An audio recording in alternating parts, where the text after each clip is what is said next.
Bismillahirrahmanirrahim. Assalamualaikum kepada peminat Kedai Ida. Okey.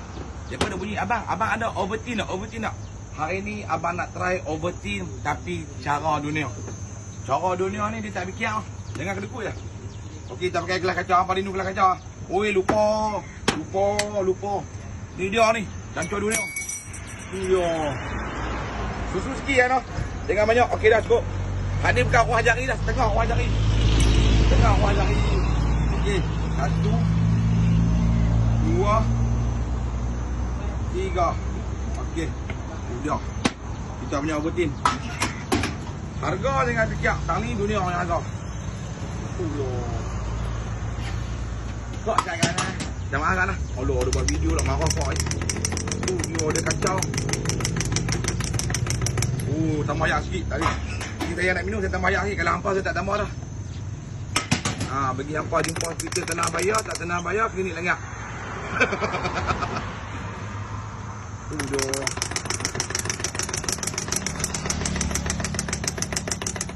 Subhanallah. Dikat. Kau yang bagak? Dia ais. Dekat tepi kak? Alright. Taklah, abang relax lah. Dia main dah. Abang ada kau semua. Dapat teh ais dulu. Okey, baik. Alhamdulillah. Tengok ais satu. Alright. Dikat dulu, dek. Alright. Dah maaf banyak. Terpaksa kat tak pasal ada kau semua. Okey, kita sambung. Sambung! Biasan kaca itu tersenyum. Dia bismillahirrahmanirrahim. Ni ah, Ovaltine lah. Saya bayar lebih dah pasal saya tak minum sangat kau. Macam nak rasa je, okey.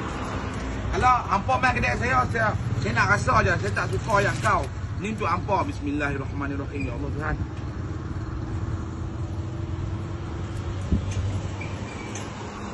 Betul siapa yang promote Ovaltine kat saya tu, alhamdulillah. Padu.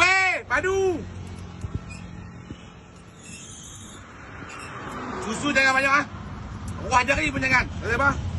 Barang Ovaltine kita memang kau. Sikit tak? Dunia.